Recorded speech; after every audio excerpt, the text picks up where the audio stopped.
Bonjour et bienvenue dans ce nouveau numéro de Chaos Global, l'hebdomadaire télévisé YouTube du Courrier des Stratèges. On va vous parler de l'important de l'actualité. Aujourd'hui, on va vous parler évidemment de l'affaire du protectionnisme de Trump et de l'affirmation des BRICS. Et j'ai à côté de moi un grand partisan des BRICS, un admirateur des BRICS. Il est éteint aujourd'hui. Attends, je vais te remonter pour que je le remets en mode on. Et puis, on va approfondir cette question en parlant évidemment des risques d'explosion du capitalisme mondial que vous avez souhaité qu'on traite dans le sondage Telegram. N'oubliez pas le fil Telegram, on vous sonde chaque dimanche, notamment plus plein d'autres infos sur ce fil. On vous sonde sur les sujets de prédilection que vous voulez voir traités.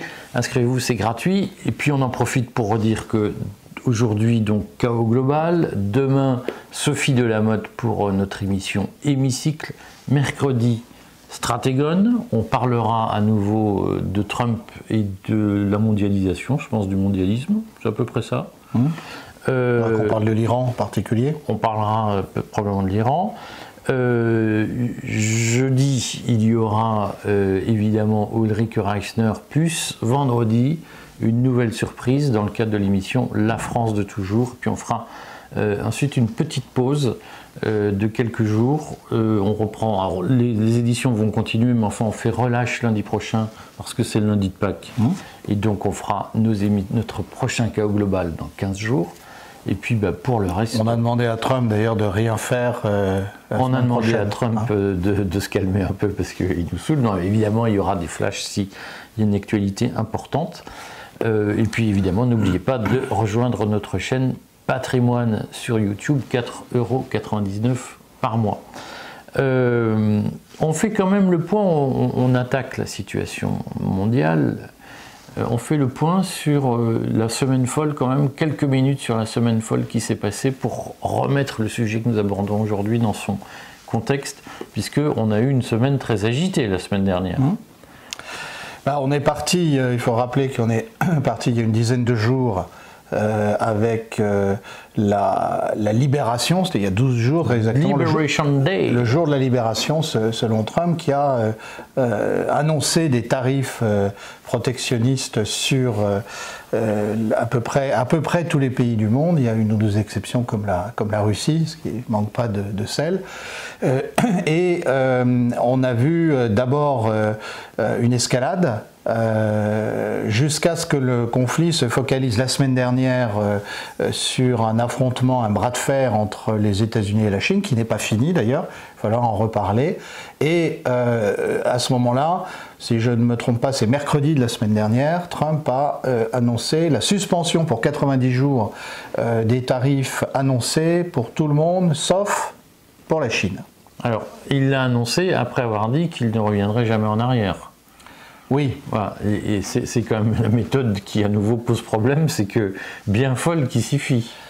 Alors il peut répondre qu'il a suspendu, qu'il ne l'a pas supprimé, mais... Alors il a suspendu sans suspendre puisqu'il reste quand même une taxe minimum de 10%, donc il n'est pas revenu à l'existant, mais il se donne 90 jours pour augmenter, sauf comme tu as dit pour la Chine.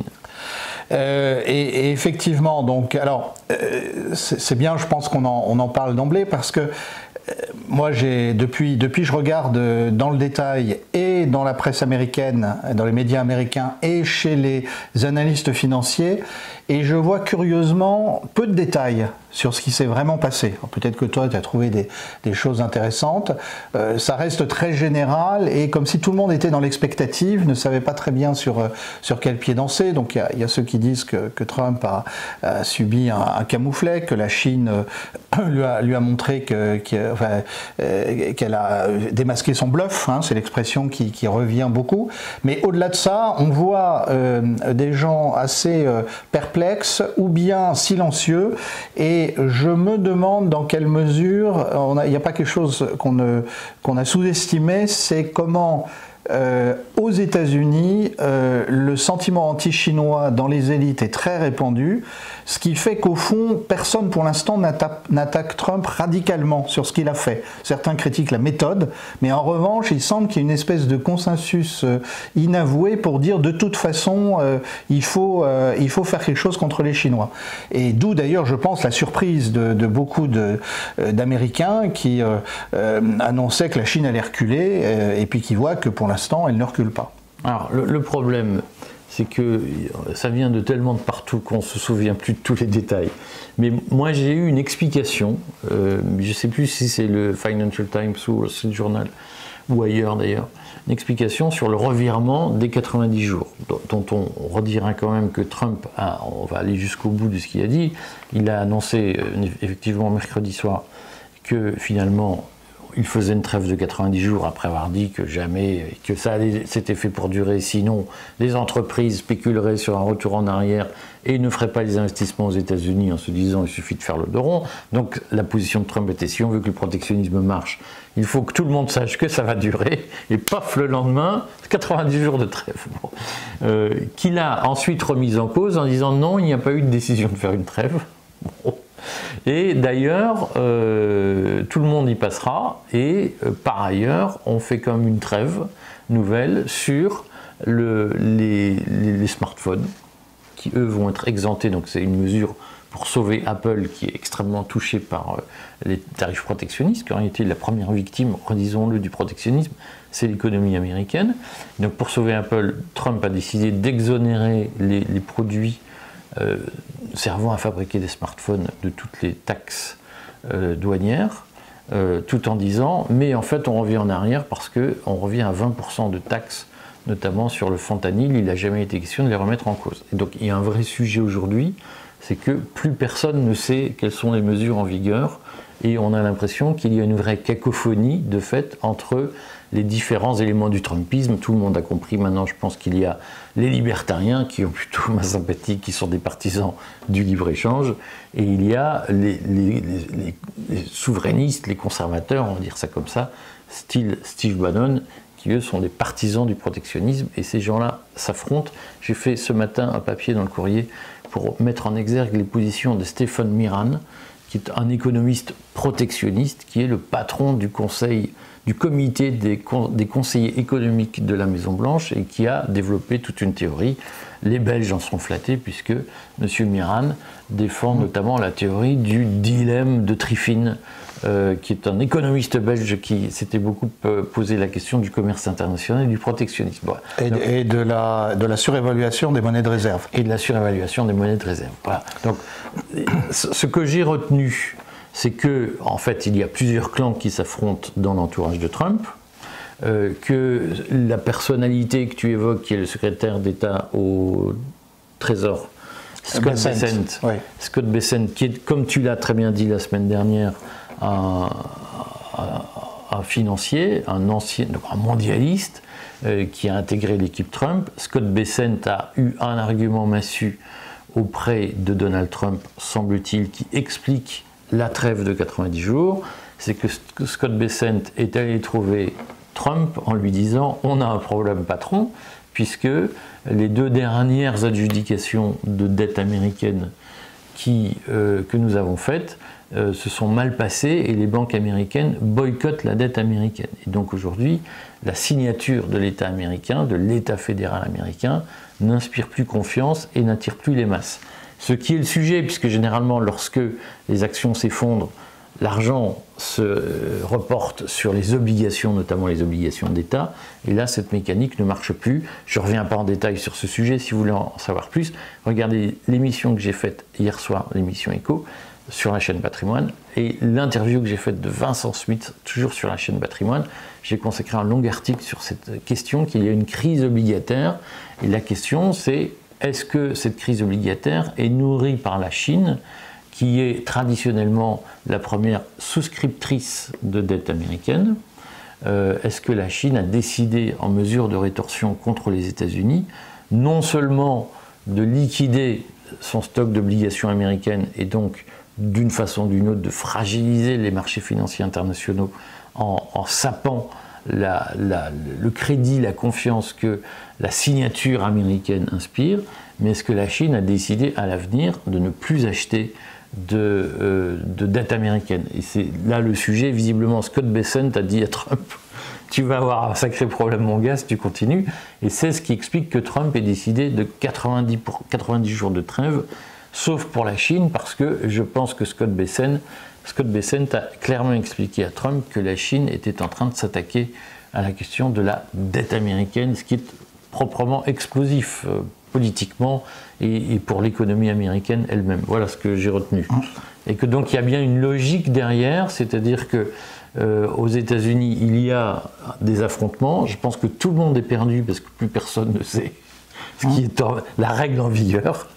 Et puis il y a aujourd'hui une vraie, de mon point de vue, mais on va en parler, il y a une vraie menace chinoise, en tout cas une vraie affirmation politique de la Chine.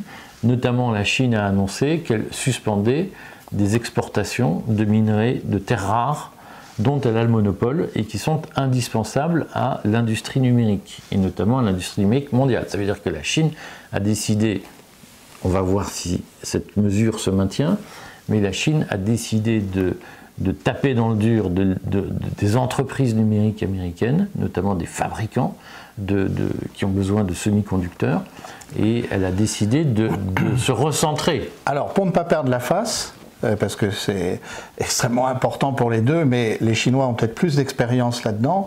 La Chine, en fait, n'a pas interdit absolument l'exportation, elle a dit qu'elle renforçait les contrôles avant exportation des dites terres rares. Ce qui veut dire qu'elle les arrête le temps qu'il faut, mais si jamais elle décide que ça doit reprendre, elle dira que les contrôles sont finis.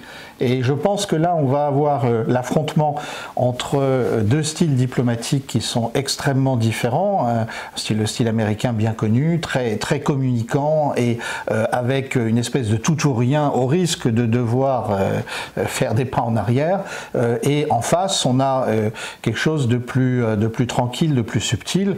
D'ailleurs, certains représentants du ministère des Affaires étrangères chinois ne se sont pas privés de rappeler que la diplomatie chinoise existait depuis plusieurs milliers d'années et qu'il y en a même un qui a dit il n'y a aucun problème parce que la Chine a vécu beaucoup plus longtemps sans les États-Unis qu'avec les États-Unis, donc on peut imaginer de vivre à nouveau 5000 ans sans les États-Unis, c'est pas un problème pour nous.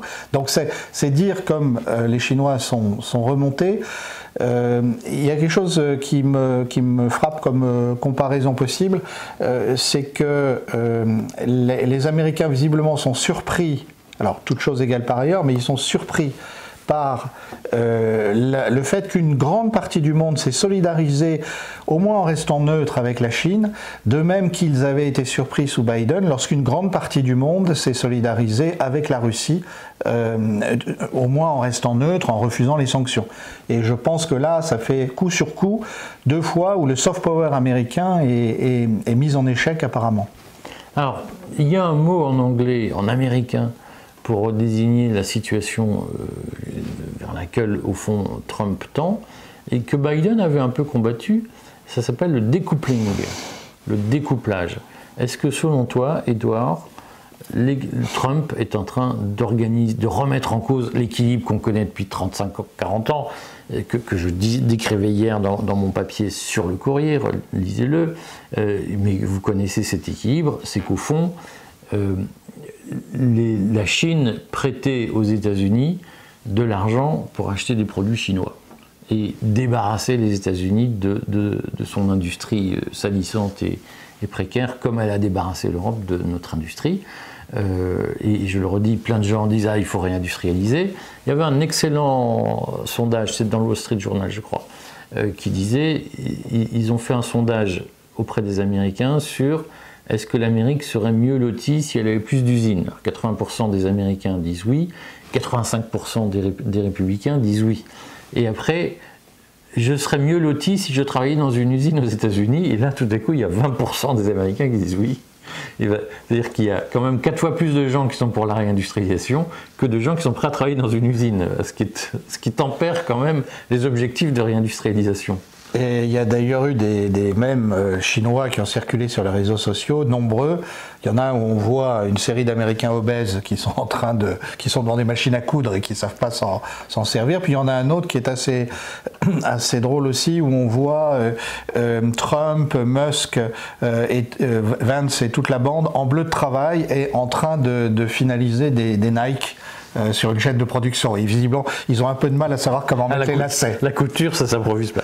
Et donc, voilà, ce vieil équilibre où, au fond, la Chine devenait l'entrepôt, l'atelier des États-Unis, et en échange, avec l'argent gagné, prêter cet argent aux Américains pour pouvoir acheter des produits chinois, cet équilibre est-il en train, selon toi, de vivre ces derniers mois et ces dernières années, et est-ce que Trump va réussir sa stratégie de découplage de la Chine et des États-Unis? Alors, ce qui reste la force relative de Trump, c'est le fait qu'une partie de l'establishment américain, y compris chez les globalistes, voire Bessent, mais il y en a d'autres, disent ouvertement maintenant ça ne pouvait plus continuer comme ça. Et il reproche a posteriori à Biden d'avoir fait essentiellement de l'inflation par la création monétaire, mais finalement de laisser les États-Unis très vulnérables face à la Chine.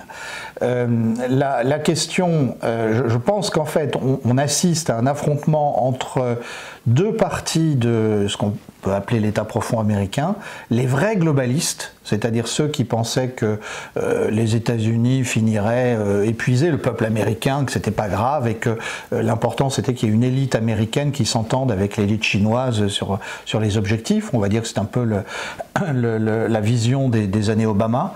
Et d'autre part, on va dire une partie plus patriote et qui dit non, c'est pas possible, il faut faire revenir un certain nombre de choses aux États-Unis. C'est pour ça qu'ils soutiennent Trump, en sachant qu'il y a un certain nombre de limites à l'exercice. On le dit depuis plusieurs semaines, à commencer par le fait que les États-Unis n'ont pas la main-d'œuvre formée pour aller travailler en usine. Et comme tu le soulignes très justement, c'est pas simplement les compétences, c'est aussi l'envie. D'autant plus que visiblement les Américains qui répondent à ça ne savent pas ce que c'est qu'une usine de la troisième révolution industrielle, qu'elle peut solliciter des compétences extrêmement développées en informatique ou autre, mais il y a la vieille image de l'usine Ford, on va dire. Bon, donc on voit qu'il y a un déficit de culture économique et industrielle. Alors c'est là que ce découplage se joue, en sachant que on revient aussi à la contradiction et qui explique en fait le recul de la semaine dernière. Les États-Unis voudraient avoir le beurre et l'argent du beurre. Trump voudrait avoir le beurre et l'argent du beurre. Il voudrait ramener l'emploi aux États-Unis et faire baisser le dollar tout en gardant le rôle de monnaie de réserve du dollar. Qui est le nœud gordien du truc, voilà. Sa contradiction fondamentale. Et voilà. Et donc, tant qu'il voudra avoir le beurre et l'argent du beurre, effectivement, il va être comme l'âne de Buridan qui ne sait pas choisir entre les deux objectifs. C'est ça le nœud. C'est-à-dire que pour rejoindre des discussions que tu as lancées dans le courrier sur Trump est-il un autre type de mondialiste? Ce que je crois. Eh bien, oui, je dis oui dans la mesure où il veut garder le rôle de monnaie de réserve du dollar. Et effectivement, s'il allait jusqu'au bout de sa logique de patriote ou de souverainiste, il faudrait qu'il accepte le grand saut, c'est-à-dire de voir le dollar diminuer, perdre sa fonction de monnaie de réserve au moins exclusive. Dédollariser le monde. Et à ce moment-là, réindustrialiser en réinvestissant massivement aux États-Unis avec un dollar qui aurait évidemment chuté. Qui serait comme commencer. Le rouble ou le renminbi. Voilà. Et on voit bien que, je pense, chez les milliardaires qui ont soutenu Trump, il est probable que cette idée ne suscite pas un enthousiasme outre mesure. Mais moi, si tu veux mon avis, je ne serais pas étonné qu'il y ait une grande mesure monétaire dans le courant du mandat de Trump pour surmonter la contradiction, de même que Nixon ne s'en était sorti, ou que les États-Unis, Nixon ne s'en était sorti qu'en cassant le système de Bretton Woods. Là, je ne serais pas étonné qu'il y ait aussi quelque chose à nouveau de préparé en secret, très brutal, et qui aurait lieu, je ne sais pas, un peu avant les midterms ou autre. En tout cas, on est là au cœur des contradictions contradictions. Donc, il y a des difficultés, parce qu'il faut dire, il n'y a pas de baguette magique pour régler le problème. C'est ce que je voulais dire, c'est qu'il y a Trump, et tout le monde se focalise sur Trump, parce que Trump aime bien qu'on se focalise sur lui, il fait tout pour, mais en fait, Trump est en grande mesure le révélateur des contradictions dans lesquelles se débattent les États-Unis, qui veulent rester la première puissance du monde, mais qui n'ont plus l'outil militaire approprié face aux Russes et aux Chinois, qui veulent redevenir une grande puissance industrielle, mais qui ne veulent pas abandonner la monnaie de réserve, le rôle du dollar comme monnaie de réserve, etc. En fait, c'est un tissu de contradictions. Alors, tu me donnes deux idées. D'abord, je pense qu'il faut qu'on se prenne un moment pour redire qu'au fond, c'est le système de Bretton Woods qui est en train... On avait fait, il y a 2 ans, je crois, une série sur le monométallisme, le bimétallisme, où tu avais utilement rappelé que, en fait, en 1945, face au chaos qui existait en dehors des États-Unis, les États-Unis ont fait le choix d'indexer le dollar sur l'or et, au fond, on est rentré dans une espèce de monométallisme, ce qui ne disait pas son nom, qui était le dollar imposé comme monnaie de réserve adossé à l'or. La remise en cause de ces dispositions dans les années 70, la fin de l'étalon or que tout le monde connaît, a évidemment modifié l'ordre des choses et a fait rentrer les États-Unis dans une ère nouvelle qu'ils sont aujourd'hui en train de payer, qui a été le début. C'est en train de se finir, ça a duré un demi-siècle. Voilà. Et donc, je pense qu'il faudrait qu'on prenne le temps de redonner cette perspective historique, parce qu'au fond, on est en train de tourner la page de 1945. C'est ça qui se passe. Et je crois qu'il faudrait aussi qu'on fasse un ou plusieurs épisodes sur l'histoire monétaire, et en particulier sur l'importance de la diversité monétaire. En fait, c'est ça aussi qui est en train de se finir, c'est le dollar tout-puissant, mais parce que tu faisais allusion au bimétallisme qui existait jusqu'au début du 19e siècle, et aujourd'hui, l'un des avenirs du monde, ce sont les monnaies privées aussi, et c'est la diversité des outils monétaires, et ça, je pense qu'il n'y a pas beaucoup de gens qui le comprennent. Donc, j'en profite pour dire que moi, je suis un grand adepte de Friedrich Hayek, qui a écrit un excellent livre en 1976 sur la concurrence entre les monnaies pour contester la mise en place de l'euro. Mais tu me donnes une deuxième idée à côté de cette idée de série historique, c'est que je vais faire un papier pour rappeler ce que Klaus Schwab, dans son livre The Great Reset, proposait en matière de monnaie de réserve mondiale, puisqu'en fait, ça a échappé à beaucoup de monde, mais c'est une des grandes questions de Klaus Schwab, c'est comment on fait pour... Est-ce qu'il faut dédollariser le monde ou pas? Ce sera l'occasion de montrer qu'il y a en fait une continuité dans la vision mondialiste sur la vision de la monnaie. On rappelle que Schwab a 2 idées, qui est la première, dédollariser, ça ne le choquait pas, et 2, Klaus Schwab a toujours dit il faut rétablir de big government, et notamment accorder de grandes aides sociales aux pauvres. Et donc, quand je vois des gens qui me disent « Ah, vous critiquez la sécurité sociale, vous êtes un mondialiste », mais non, c'est ceux qui défendent la sécurité sociale qui sont dans la ligne de Schwab. Bon, donc, on le rappellera. Est-ce que, puisqu'on le sait, le fameux triangle USA, Chine, Russie, avec cette logique de il faut que les USA collent à la Russie, s'entendent bien avec la Russie pour ne pas se fâcher avec la Chine ou inversement. On en est où? Trump, il en est où avec la Russie et avec le conflit ukrainien et l'Iran, parce qu'en réalité c'est indissociable. Alors je crois que effectivement, pour faire la transition... Puisqu'il se fâche avec la Chine. Voilà, pour faire la transition, la Chine sait très bien qu'elle n'a pas besoin d'accélérer à fond sur la dédollarisation du monde pour l'instant, d'abord parce que ça créerait énormément de secousses qui lui retomberaient dessus, et puis parce qu'elle a d'autres outils. Et un autre outil, c'est l'outil géopolitique. Et en particulier, la question du soutien à l'Iran et du soutien à la Russie. Alors, parlons d'abord du soutien à la Russie. Effectivement, l'un des espoirs de l'équipe Trump, Marco Rubio le dit de manière assez naïve d'ailleurs, tout le monde redécouvre Kissinger post-mortem et dit « Ah ben oui, on va rapprocher Washington de Moscou contre Pékin. Donc on va inverser puisqu'on rappelle qu'Henry Kissinger, conseiller à la sécurité nationale, puis secrétaire d'État de Richard Nixon, avait rapproché Washington de Pékin contre Moscou. C'était ça la grande idée des années 70. Donc là, ils disent, on va inverser ça, et on va faire envie aux Russes, et on va leur dire qu'ils vont se détacher de la Chine, parce que c'est contre nature leur alliance avec la Chine. Sauf que, pour l'instant, la négociation russo-américaine avance très lentement. Alors, je ne sais pas si vous avez remarqué, on parle plus de trêve en Ukraine, là, hein. C'est la guerre continue. Surtout qu'il y a eu un bombardement russe en Ukraine qui a fait couler encore beaucoup de larmes de crocodile en Occident. Voilà, et que par ailleurs l'armée ukrainienne a encore sévi sur la question du recrutement pour envoyer plus de soldats au front, en particulier de jeunes gens.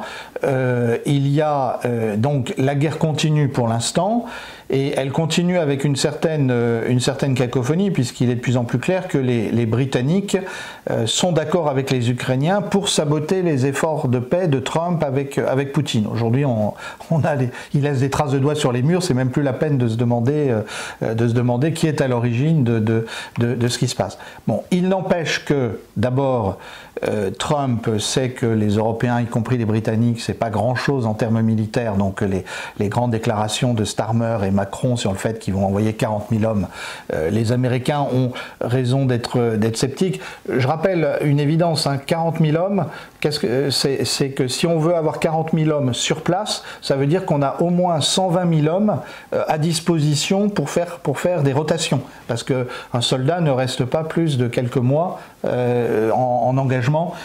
Ça peut être 3 mois, ça peut être 6 mois, mais donc ça veut dire une logistique et une infrastructure dont, à ma connaissance, les armées d'Europe de l'Ouest ne sont plus capables. Même les Britanniques et les Français qui ont pourtant qui ont fait un peu mieux que les autres. Deuxième chose, Trump sait très bien que les Russes sont intéressés par un certain nombre de sujets. D'abord, la levée des sanctions.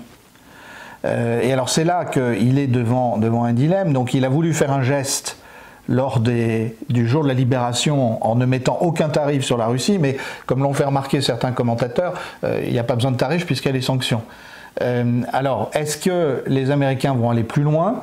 Il semble malgré tout que Trump ait la main à Washington, malgré les critiques d'un certain nombre de ses adversaires politiques, mais actuellement, on avance peu sur la résolution du conflit, parce que personne, entre l'Ukraine et la Russie, parce que personne ne sait qui signerait du côté ukrainien, et les Russes disent Zelensky n'est plus légitime, ce qui d'ailleurs sur le papier est tout à fait vrai, puisque il n'y a pas eu d'élection présidentielle en mars ou en avril 2024.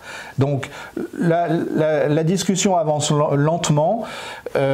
Zelensky annonce des élections présidentielles ? Alors c'est sans doute pour essayer de garder la main, hein, oui j'ai lu ça aussi, c'est sans doute pour essayer de garder la main, mais de quelle manière vont-elles se dérouler, dans quelles conditions, et surtout est-ce que toutes les factions ukrainiennes sont prêtes à l'accepter? Par exemple, si le général Zaloujny, qui est ambassadeur d'Ukraine en Grande-Bretagne, dit « je viens, je me présente », est-ce qu'il sera accepté par le système Zelensky? Voilà, c'est des tas de questions, parce qu'il a de bonnes chances de gagner dans ce cas-là, d'après ce qu'on comprend de l'opinion ukrainienne. Mais comment vont se passer ces élections? Puis il va y avoir le problème des Ukrainiens de l'étranger. Est-ce qu'ils vont voter ou pas? Donc on voit que c'est quelque chose qui va durer des mois et des mois, ce qui laisse aux Russes le temps d'avancer sur Soumy, peut-être, alors sûrement sur Zaporojié. Donc Soumy, je rappelle, hein, c'est au nord. Zaporojié, c'est un des nœuds sur le Dniepr, et c'est là qu'il y a une centrale nucléaire qui est tenue par les Russes, mais qui est souvent attaquée par les Ukrainiens. Puis surtout, l'éléphant dans la pièce, c'est Odessa. Est-ce que les Russes voudront priver les Ukrainiens de leur accès à la mer? C'est ça qui va se passer. Alors, Trump tempête régulièrement contre les Russes en disant que c'est pas sérieux, que ça n'avance pas, mais il peut pas faire grand-chose. Et il peut d'autant moins faire grand-chose qu'il va avoir besoin des Russes dans la négociation avec les Iraniens. Donc ça nous amène au deuxième sujet, qui est la négociation avec les Iraniens. C'est le même négociateur, Steve Witkoff, qui a rencontré Alors, indirectement, hein, c'est un jeu diplomatique. Je rappelle quand même des évidences, c'est qu'il n'y a plus de relations diplomatiques entre les États-Unis et l'Iran depuis la fameuse affaire des otages de 1979-80. Les deux délégations, la délégation américaine et la délégation iranienne, se sont croisées à Oman. Elles se sont dit bonjour, elles se sont serrées la main au début, elles se sont dit au revoir à la fin, et elles ont siégé dans deux salles différentes avec les représentants du sultanat d'Oman qui faisaient la navette sur les propositions. Mais est-ce que ça va aller plus loin? Alors les Américains et les Iraniens ont dit chacun de manière convergente, nous nous revoyons, enfin il y a une nouvelle négociation samedi prochain, c'est-à-dire le 19 avril. Il y a 4 mois pour arriver à un résultat. Pour l'instant, là les Américains ont repris la main face aux Israéliens. D'ailleurs, de manière assez perfide, Trump a dit de toute façon s'il y a la guerre, c'est les Israéliens qui la feront. Ce qui veut dire que, comme on sait que les Israéliens ont beaucoup de chances d'avoir de grandes difficultés, sinon de perdre une guerre contre l'Iran, Trump prend les devants, il se protège.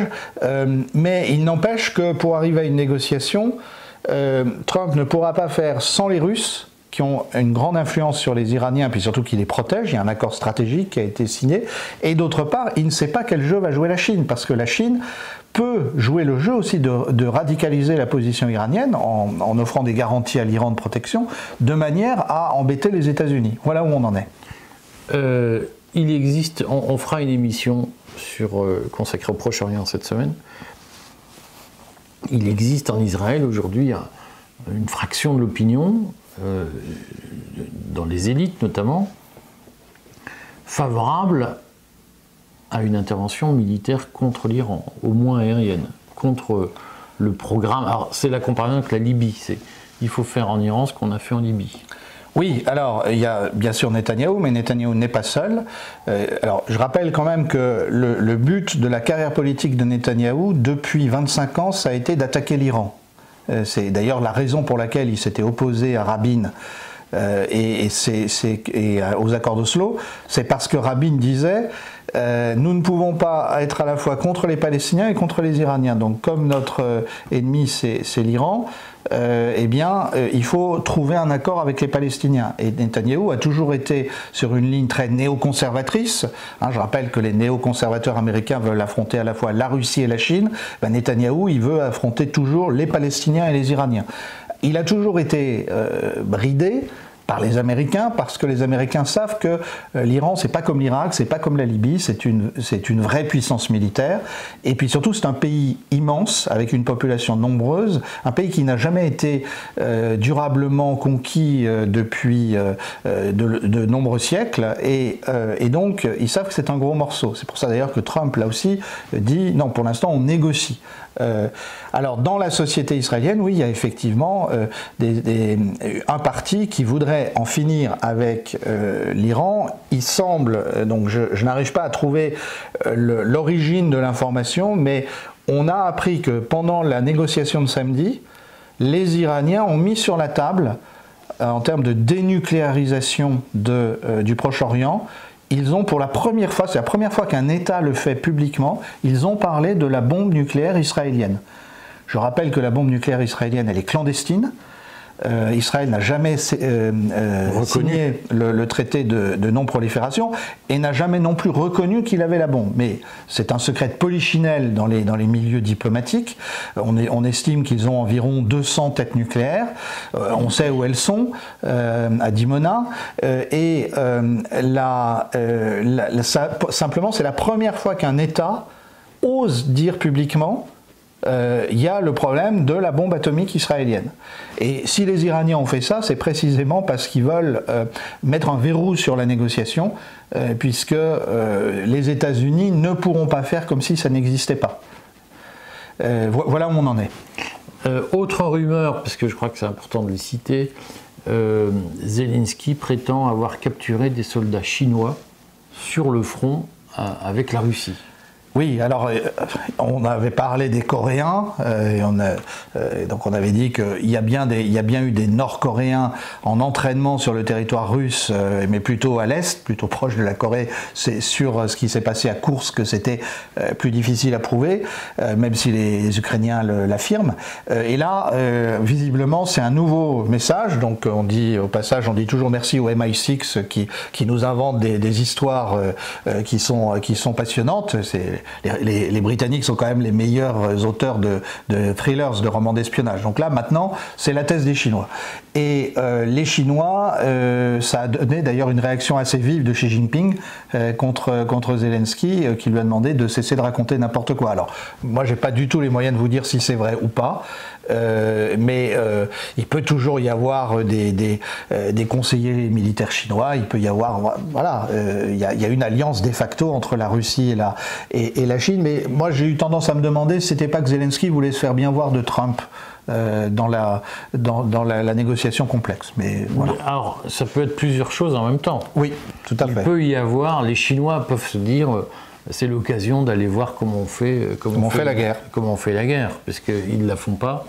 Et que de même que la Corée du Nord peut se dire raisonnablement, on va entraîner les troupes pour un conflit possible un jour avec la Corée du Sud, puisque ça fait partie des hypothèses. Oui, bien sûr, il ne faut pas l'exclure.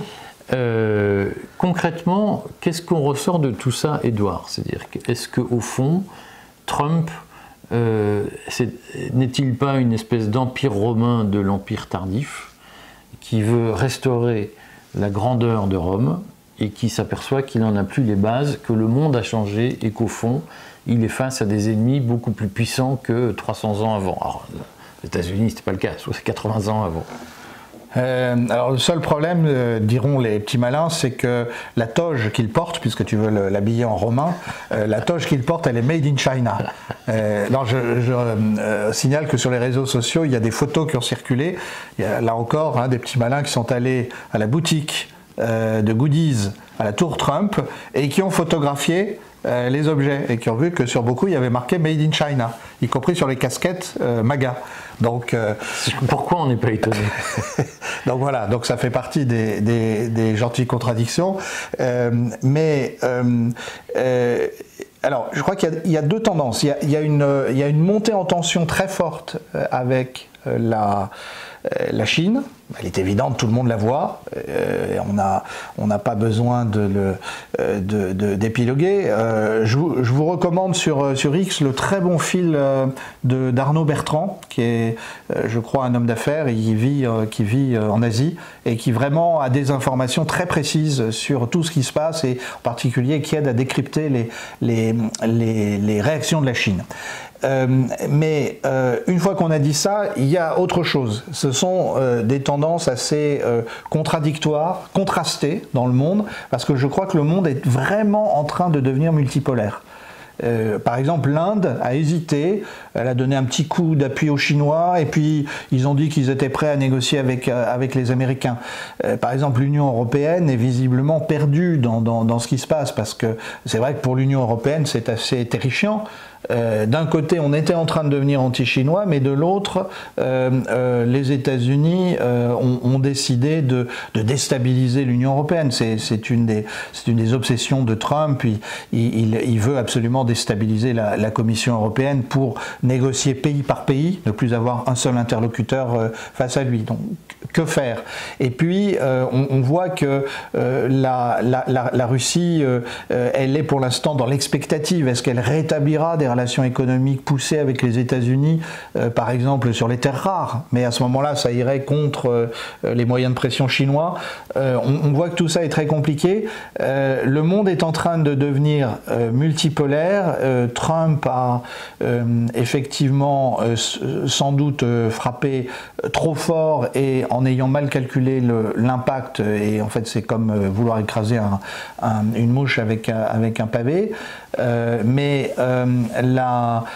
Pour autant, il faut attendre de voir comment le monde va s'organiser, comment les BRICS vont s'organiser. Il y a des basculements qui peuvent se faire. Par exemple, Milei, l'Argentin, était très pro-Trump. Et il avait même refusé que son pays entre dans les BRICS, sauf que là, il est tellement mis sous pression par Trump qu'il se demande s'il ne va pas se rapprocher à nouveau de la Chine. Mais Trump le menace. Donc ça va être compliqué. Ça pose quand même, je finis là-dessus, mais d'abord moi je crois qu'il n'est pas impossible qu'on vive une très grande crise du capitalisme, parce que derrière, on voit bien ce qui se profile. Trump, il a une phrase très juste, il dit « Si tu n'as pas d'acier, tu n'as pas de pays ». Et les États-Unis, comme l'Europe, constatent qu'on ne peut pas éternellement développer un capitalisme sans base industrielle, sans manufacture. Et que c'est ce que nous avons fait, et peut-être qu'aujourd'hui, il n'est plus possible de constituer un système économique avec des usines et un capital. Peut-être que c'est plus possible, notamment du fait du vieillissement, parce que pour financer les retraites, que ce soit par répartition ou par capitalisation, on a besoin d'immobiliser une partie du capital qui servait à investir avant, et qu'au fond, c'est devenu compliqué de faire les deux en même temps, parce qu'il y a un appel d'air et une nécessité de rentabiliser, dans le cas de la retraite par capitalisation, une nécessité de produire du rendement qui est souvent incompatible avec les difficultés de productivité dans le monde industriel. Voilà. Bon. On fera peut-être une émission un jour sur ce sujet compliqué qui mériterait d'être largement documenté. Mais moi, je pense qu'on est en train de vivre la difficulté qu'aura le capitalisme à se survivre à lui-même et à continuer à produire du rendement dans la durée sans base industrielle. Je pense que c'est compliqué. Il n'en reste pas moins que Trump met en avant des théories qui ont beaucoup flatté les souverainistes parce qu'elles ont été très bien marketées, mais sur le fond, c'est quand même, sa politique est quand même stupéfiante de contradictions, j'allais dire de bêtises, moi j'utilise ce mot. Quand j'ai dit l'interview de Stéphane Miran, les textes de Stéphane Miran, théoricien du protectionnisme pour Trump, l'un des théoriciens du protectionnisme pour Trump, il dit mon système, c'est qu'on va rester les meilleurs avec un dollar monnaie de réserve mondiale et un protectionnisme, et ça ne peut marcher que si les autres pays du monde renoncent à prendre des mesures de représailles, c'est-à-dire le système de Miran, lui-même le dit, ne fonctionne que si les États-Unis sont les seuls à pratiquer le protectionnisme. Alors, il y a un passage intéressant dans le grand article de Miran qui a été beaucoup cité, c'est celui où il décrit les négociations de 2018-19 entre les États-Unis et la Chine. Et où en fait il contredit, sans le dire, ce qu'a fait Trump là, puisque c'était beaucoup plus progressif et beaucoup plus ciblé de la part des États-Unis.